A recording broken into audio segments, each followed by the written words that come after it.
On démarre donc avec Éric Zemmour. Est-il la carte chance de Marine Le Pen pour l'élection présidentielle? Quelques explications en images. Ça y est, c'est fait. L'essayiste d'extrême droite Éric Zemmour a officiellement annoncé sa candidature à la présidentielle. Une déclaration pour rompre avec une pré-campagne qui commence à s'enliser. Depuis quelques semaines, Éric Zemmour est en baisse dans les sondages. Et le malheureux épisode du doigt d'honneur à Marseille pourrait être la polémique de trop. Du coup, la candidate du Rassemblement national respire. À 5 mois du scrutin, Marine Le Pen est pour l'instant la seule en capacité d'accéder au second tour. Longtemps craint par les frontistes, Éric Zemmour pourrait finalement être leur meilleure chance de l'emporter. Le polémiste bénéficie d'un solide socle d'électeurs susceptible de se reporter sur Marine Le Pen. Ses positions radicales sur l'islam et l'immigration valident les thèses de Marine Le Pen, la rendant moins diabolique et même plus présidentiable. Alors, Éric Zemmour a-t-il réussi surtout à dédiaboliser le RN? On en parle ce soir dans Bonsoir le Gard. Et on commence avec vous, Hugo Carlos. Est-ce que Éric Zemmour peut aider Marine Le Pen à l'emporter, cette présidentielle?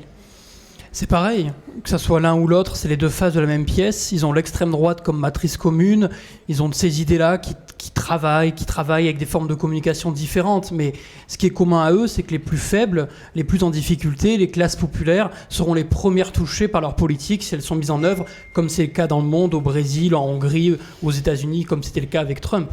Oui, mais électoralement, alors Julien Sanchez, on va vous donner la parole. Hein, on sait que vous trépignez d'impatience. C'est pour ça que d'ailleurs les ouvriers votent majoritairement pour nous et toutes les classes populaires votent pour nous. Alors du coup, les classes populaires... Vous êtes très bon pour savoir ça, apparemment. Les classes populaires votent moins pour Éric Zemmour, mais Nabil, on va aussi vous donner la parole et c'est un débat, vous allez pouvoir échanger. Est-ce qu'aujourd'hui, Éric Zemmour, avec le potentiel d'intention de voix qu'il a, il ne peut pas faire élire Marine Le Pen parce qu'elle n'avait pas ses réserves de voix à la présidentielle 2017? Marine Le Pen a annoncé que si Zemmour se retirait et qu'il venait la renforcer, elle serait devant au premier tour. Ouais. Mais c'est pas comme ça que ça fonctionne, c'est pas une addition on n'additionne pas les voix des sondages au premier tour. C'est que les électeurs d'Éric Zemmour vont peut-être pas se déporter sur Marine Le Pen. Pas totalement. Par contre, ceux qui sont en train de trembler, c'est la Macronie plutôt. Du fait que Zemmour soit dans le jeu politique, puisqu'au départ, ils étaient plutôt contents. Et là, ils sont en train de s'affoler, puisqu'ils ont peur, en fait, que ce soit un républicain, finalement, qui ressorte renforcé. Qui pourrait profiter de cette dispersion de voix. Et ça les arrange pas. Ce qui les arrangerait, c'est d'avoir un candidat Rassemblement national en face d'eux, je pense. D'accord. Monsieur Sanchez, du coup, vous, est-ce que vous pensez qu'Éric Zemmour peut aider Marine Le Pen à l'emporter? Moi, sa candidature ne m'a jamais dérangé parce que je pense que les électeurs du Rassemblement national sont fidèles à Marine Le Pen. Marine Le Pen a fait 34% des voix au second tour de la dernière présidentielle. Donc elle a un socle d'électeurs qui lui font confiance et qui ont envie de la voir présidente de la République. Mais dans les intentions de vote, à un moment donné, elle a baissé. Est-ce que ce n'était pas au profit d'Éric Zemmour qui lui a piqué quelques électeurs? Après, ces sondages n'ont pas duré très longtemps parce que là, Éric Zemmour est retombé à 12%, 13%. Il a dépassé Le Pen en septembre. est remonté à 20%. Je crois qu'aujourd'hui, Éric Zemmour, il prend surtout à l'électorat de droite parce que, tout simplement, les candidats de la droite classique sont des inconnus. Auparavant, on avait quand même Nicolas Sarkozy qui avait un certain charisme, qui arrivait quand même à séduire l'électorat, qui était assez habile. Là, on a quand même Valérie Pécresse qui est inconnue pour les gens, Xavier Bertrand qui est inconnu également, et Monsieur Barnier qui est inconnu. Vous pensez que les électeurs de droite se disent on ne va pas voter pour notre candidat naturel parce qu'il n'a aucune chance de l'emporter? Je pense qu'en tout cas, la droite sera beaucoup plus basse que ce qu'on voit dans les sondages aujourd'hui. C'est mon avis en tout cas, c'est ce que je ressens un peu en discutant avec les gens et je pense qu'Éric Zemmour ne prend pas vraiment de voix à Marine Le Pen, donc ça ne nous inquiète pas. Pourtant, chez les LR, excusez-moi, il y a quand même eu des dizaines de milliers de nouveaux adhérents pour voter à ce congrès. Oui, mais c'est quoi? C'est quelques centaines de milliers de Français qui sont adhérents à LR, peut-être 150 000 ou 200 000, j'ai plus les chiffres en tête, mais c'est une très faible partie de la population et je crois que c'est surtout des militants. Donc par contre, au second tour, effectivement, les personnes qui votent pour Éric Zemmour n'ont pas beaucoup de points communs avec Emmanuel Macron et vont sans doute se reporter sur Marine Le Pen. Ils ont un avantage avec Marine Le Pen? Oui, je pense qu'il y a beaucoup de points en commun, notamment sur le fait d'avoir une certaine idée de la France et de vouloir sur la remise en cause de la patriotisme. dignité humaine un petit peu. Vous avez quand même une grosse matrice commune. Bon, si c'est pour avoir des idées reçues sans arrêt, non, c'est des faits. Pas des portes ouvertes. Non, je vois pas en quoi on est contre la dignité humaine. Quand vous insultez les exilés, quand vous en prenez à toutes les personnes qui viennent d'ailleurs. On n'insulte pas. Après, si. vous êtes libre de penser ce que vous voulez, mais nous, on n'attaque pas les personnes. On attaque les personnes qui sont responsables de la politique d'immigration, c'est-à-dire M. Macron. Monsieur Hollande, qui laisse rentrer 400 000 immigrés par an sans aucun contrôle et qui ont nos frontières ouvertes. C'est eux qu'on attaque, c'est eux qui sont responsables. Aujourd'hui, eux, les ils gens qui viennent, ils persécutent sont les pas exilés. responsables. Aujourd'hui, ils persécutent et vous voulez encore plus loin. Avec 400 000 immigrés qui rentrent sur le sol français. Il y a eu 27 morts dans la Manche. Il y a eu 27 morts dans la Manche. Monsieur Sanchez, quand on a regardé le petit débat en images qui précédait le débat, on s'est rendu compte en fait que Éric Zemmour est beaucoup plus trash que Marine Le Pen et du coup il l'a dédiabolisé. Est-ce que vous, comme le dit Éric Zemmour, vous croyez en la théorie du grand remplacement, qui consisterait à dire que les Européens blancs seraient remplacés par les Africains subsahariens et puis Nabil après Alors c'est vrai que les journalistes me posent souvent cette question. Moi je réponds que ce sont des mots tout ça. Moi ce que je veux regarder ce sont la réalité, c'est pas le mot et le terme employé. Si vous grand remplacement. Oui, si vous voulez appeler ça substitution de population, on peut appeler ça substitution de population. C'est Éric Zemmour qui porte cette idée. Ouais. Non, mais on est d'accord. Ouais, sur le grand remplacement, pardon. Ouais, allez-y. Sur le grand remplacement, Éric Zemmour pense qu'on l'entend seulement à la radio et qu'on ne le voit pas physiquement à la télé. Moi, quand je vois une personne typée. Il ressemble, moi, à mon oncle d'Algérie. Il est lui-même grand remplacé. Il est lui-même le grand remplacement. Je veux dire, si les Français demain élisent Éric Zemmour à l'Élysée, il sera le fruit du grand remplacement. Mais pour répondre à votre question, sur le... Qu'est-ce que vous pensez de ce qu'il dit au niveau du grand remplacement, ou même son clip quand il a annoncé sa campagne, avec des images a priori qui auraient été volées, quand on voit des femmes voilées, quand on voit des images qui ont été sélectionnées avec de la violence, on aurait pu en mettre d'autres, des images comme ce manien qui avait sauvé un bébé en montant au 2e étage. Vous, est-ce que vous accréditez ce qu'il dit ? Non, mais moi, je ne m'intéresse pas à ce que dit Éric Zemmour. Moi, je m'intéresse à ce qu'on défend, nous, et je m'intéresse aux faits. Donc, pour répondre à votre question sur les faits, il est clair aujourd'hui que lorsqu'on regarde les naissances et les décès en France, il naît beaucoup plus, évidemment, et on le voit en Seine-Saint-Denis, dans beaucoup de départements, il naît beaucoup de Mohamed. Mais c'est des Français. Vous avez le droit de faire des statistiques. C'est des Français, ouais. Bah oui, puisque c'est public, ça, en l'occurrence. Donc, mais ils sont français. Et il meurt. Mais attendez, je parle, je réponds à oui, madame. mais c'est un débat, vous pouvez. Et je termine quand même allez-y, monsieur mon explication. Après, vous pourrez réagir, on pourra débattre, il n'y a aucun souci, on est là pour ça. Mais et il meurt beaucoup de Georges, de Madeleine, etc. Donc il y a au moins un remplacement ou une substitution des personnes avec certaines origines. On le constate, ça c'est un fait objectif. Enfin voilà, c'est. Donc vous êtes d'accord. Il meurt aussi beaucoup de Carlos. Mais vous savez que le grand remplacement, c'est une théorie fumeuse d'extrême droite qui a été reprise en Nouvelle-Zélande. Et moi, je tiens à le rappeler. J'ai déjà fait sur ce plateau. Il y a eu 49 morts dans 2 mosquées. C'est quelqu'un qui a repris cette théorie-là. Donc elle mène au pire. En attendant les morts en France, c'est le Bataclan. C'est justement l'immigration massive qu'on laisse rentrer sur le sol français. Mais là, vous mélangez tout. C'est vous qui mélangez tout, je crois. Parce qu'il n'y a pas eu de terroristes d'extrême droite en France. Nabil. Moi, ce qui me chagrine, c'est que en regardant votre parcours, vous m'arrêterez si je ne connais pas très, très bien vos origines, mais vous m'arrêtez si je me trompe. C'est que vous vous appelez Sanchez. Ouais. Donc je pense que vous êtes, vous, le fruit d'une famille qui a été doublement déracinée. Une première fois d'Espagne vers l'Algérie, je présume. Oui, sur et une deuxième fois de l'Algérie vers la France. La première était certainement choisie. Et la seconde a été subie, on va dire. Donc vous êtes vous-même le fruit et vous comment dirais-je, vous avez le syndrome du dernier arrivé qui veut fermer la porte. Non. Alors que vous êtes vous-même le fruit de l'immigration. Non. Et vous voulez... c'est ce que je comprends pas. D'ailleurs, avec Hugo Carlos, vous devez avoir des origines communes espagnoles, non ? Ah bah sûrement, oui. On me le sort souvent d'ailleurs, les socialistes me stigmatisent souvent pour mes origines, en me disant que parce que là vous avez parlé des origines maghrébines. Donc, parce que j'ai des origines, je devrais accepter que la terre entière arrive en France. Non, c'est ça. Les gens qui sont morts, par exemple, en tentant de traverser la Manche, ils sont partis pour les mêmes raisons que vos parents ou vos vos grands-parents. Non, je crois pas, mais bon, c'est pas grave. C'était une immigration économique. Ah oui, à l'époque, bien sûr. À l'époque. Non, mais en l'occurrence, non, mais c'est pas grave. C'est pour le climat. Mais Mohamed, c'est un prénom autant français qu'Hugo, que Julien ou que plein d'autres. Mais bien sûr. Il n'y a strictement rien de différent. Tout à fait. Ou que Missak Manouchian. Mohamed est un prénom français, c'est bien connu. Oui, c'est un prénom français. Arrêtons, s'il vous plaît, ne soyez pas. Moi, je m'appelle Nabil et je suis français, je suis né à Bagnols-sur-Cèze, à l'hôpital. Oui, non, mais. Que vous soyez français, il n'y a pas de problème. Mais il dit un prénom français, non, c'est pas un prénom français, mais je suis français. Mais il n'y a aucun problème. Qu'est-ce qu'il fait un prénom français ? Je ne vous ai pas contesté ça, monsieur.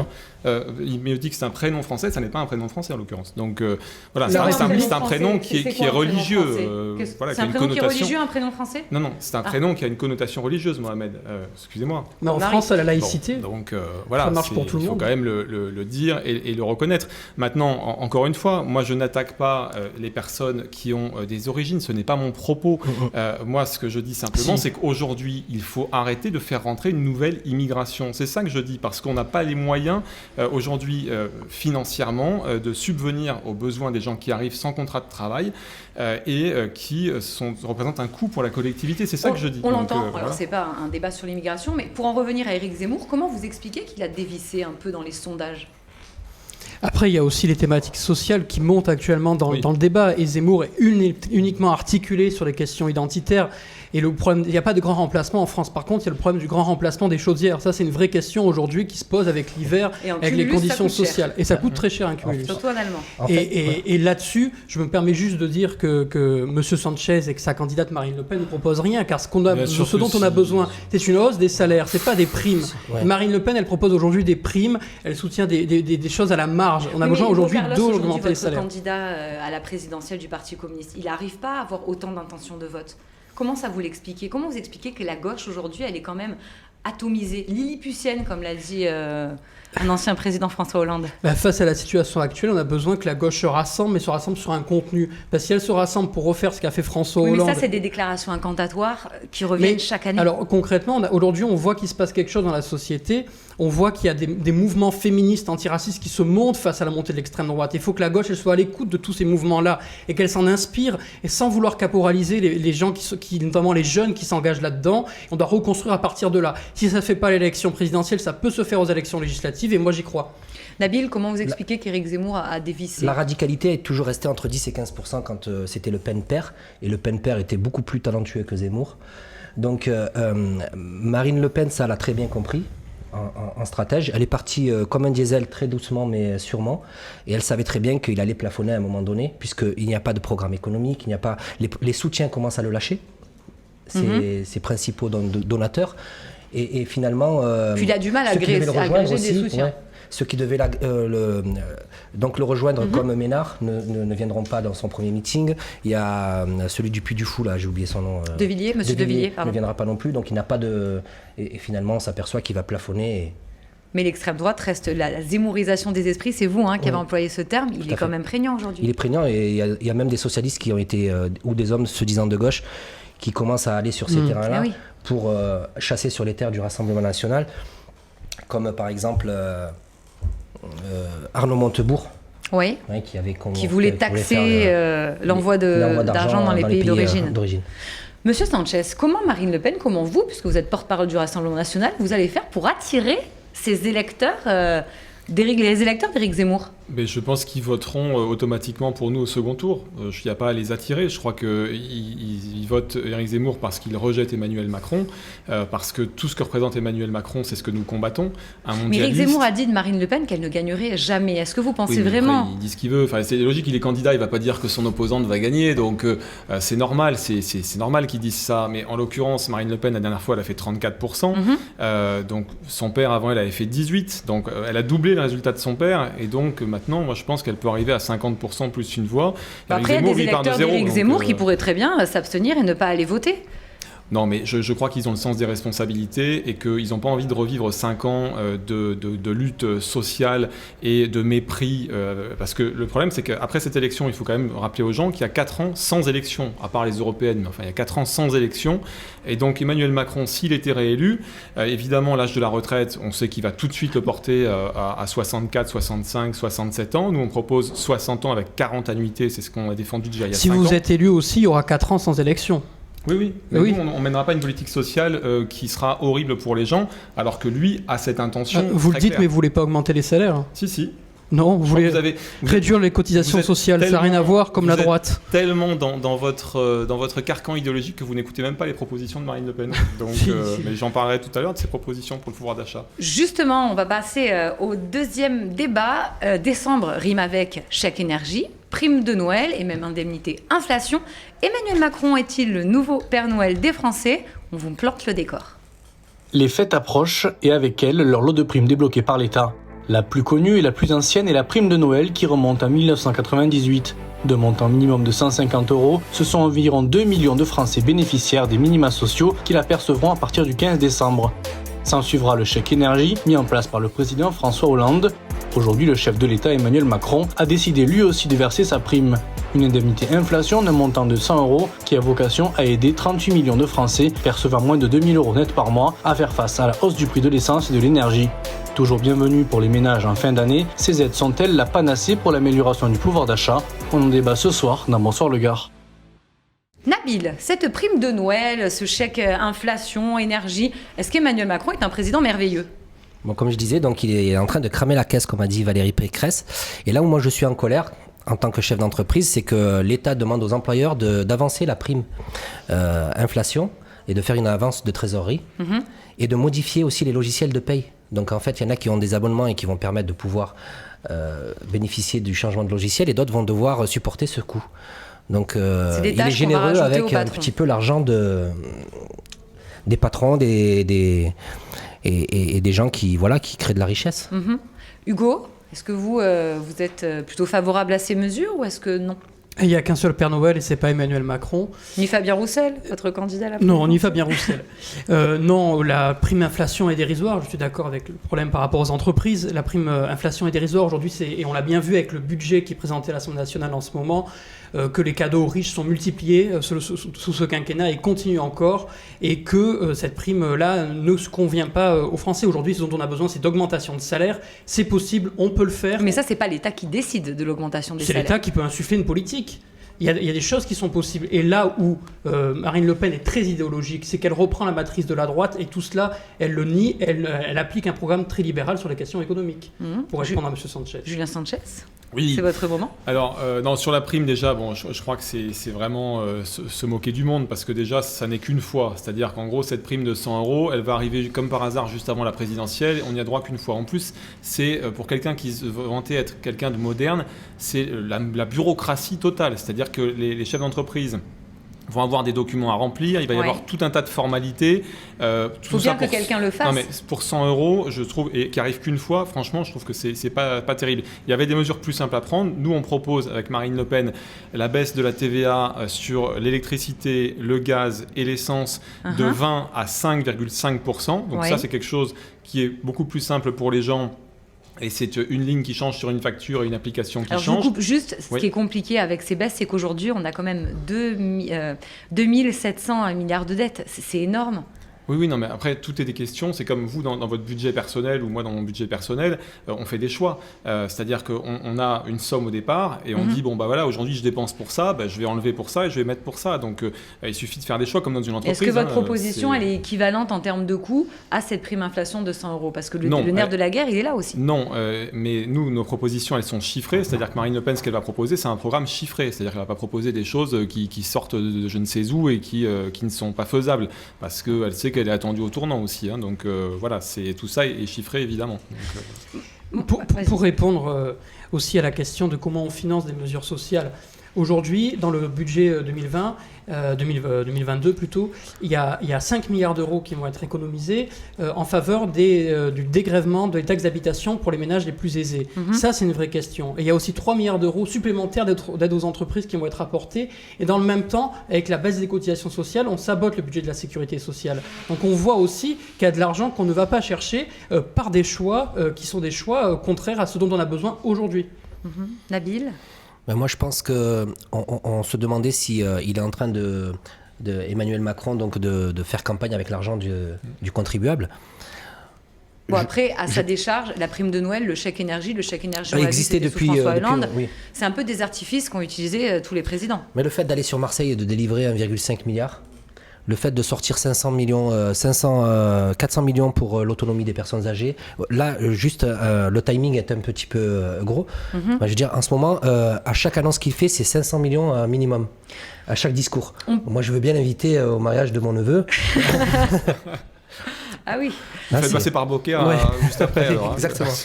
Ce qu'on peut se dire dans ces mesures, c'est que les fêtes approchent. Bon, on l'a vu, on a de l'inflation, c'est de plus en plus cher. On va avoir du mal à boucler les fins de mois, en tout cas les ménages les plus compliqués. Là, c'est les plus modestes. Là, c'est des mesures qui sont comme de suite. Les 100 €, c'est de suite. Mais c'est des mesures qui ne pallient pas aujourd'hui la hausse des prix de l'énergie. C'est des mesures marginales par rapport au coût de la vie qui augmente. Très concrètement, demain à l'Assemblée nationale, il y a une proposition de loi qui est portée par les députés communistes dans le cadre de les niches parlementaires sur la déconjugalisation de l'allocation adulte handicapé. Ça, c'est une proposition immédiate qui peut apporter des solutions à beaucoup de gens dans le pays. On en a besoin. C'est pour ne plus qu'en fait, quand on est handicapé, si vous pouvez nous expliquer. Oui, voilà, c'est ça. Parce qu'aujourd'hui, lorsqu'on est en couple, lorsqu'on est en situation de handicap et qu'on touche et qu'on est en couple, en fait, on perd notre allocation lorsqu'on va vivre avec quelqu'un. Qui est un vrai problème de dignité, un vrai problème de respect aujourd'hui. Et il y a des propositions de loi en plus transpartisanes qui sont portées et systématiquement, le gouvernement s'y oppose. Je suis curieux de savoir ce que vont voter d'ailleurs les députés gardois demain à l'Assemblée nationale, y compris les députés du Front National. On y sera attentif. Bon, je me fais un peu l'avocat du diable parce que vous êtes tous d'accord. Est-ce qu'à un moment donné, cet argent, on a quand même une crise sanitaire, il faut relancer l'économie, ça ne peut pas relancer la consommation et créer de l'emploi in fine? Ça, il faut aussi reconnaître que ça va redonner confiance et que finalement, au niveau de l'économie, les Français ont besoin d'avoir confiance. Et effectivement, il a injecté pas mal d'argent, mais au final, on va le payer, cet argent. Tôt ou tard, il faudra quand même le payer. Mais c'est vrai qu'au niveau de l'économie, on a quand même une relance qui est en train de se produire. C'est du fait aussi du quoi qu'il en coûte. Monsieur Sanchez, je pense que l'histoire des 100 €, objectivement, non, parce que c'est vraiment très faible par rapport aux enjeux. Aujourd'hui, on a de plus en plus de gens qui, avant, étaient à découvert le 20 du mois, aujourd'hui, ils sont à découvert le 10 du mois. Donc, 100 €, c'est une aumône par rapport aux besoins des gens. Et je parle vraiment surtout du volet énergie. C'est pour ça qu'on propose des mesures là-dessus. Parce que moi, je le vois dans ma commune aussi. Des gens qui se chauffent moins qu'avant parce que puis il y a un problème d'isolation des bâtiments derrière. Mais tout augmente, le pouvoir d'achat des Français baisse énormément et donc forcément le coût de l'électricité, le coût du gaz, c'est des budgets sur lesquels les gens rognent aussi parce que ça augmente, ça n'arrête pas d'augmenter. Et les salaires du coup augmentent moins, ou les minima sociaux. Sur les salaires, ce que propose aussi Marine Le Pen, c'est que oui, dites-le parce qu'on n'a pas compris. Oui, mais je suis là pour ça, il n'y a pas de souci, on va faire ça calmement. Donc ce qu'on propose, c'est que en fait, tout simplement, les chefs d'entreprise, parce que certains ont envie de pouvoir augmenter leurs salariés, mais aujourd'hui, ils sont contraints parce qu'il y a des charges qui sont bien sûr liées à ces salaires. On propose que pour tous les salaires qui vont jusqu'à 3 fois le SMIC, les chefs d'entreprise qui souhaitent augmenter de 10% leurs salariés et l'exonération des cotisations patronales liées à ces augmentations. Donc tout ça s'ajoute à toutes les mesures que j'ai pu donner sur l'énergie qui représentent quand même un certain coût pour l'État. Mais pourquoi vous rigolez? Non, mais je rigole parce que c'est ce que j'ai dit tout à l'heure et vous m'avez coupé en me disant pas du tout.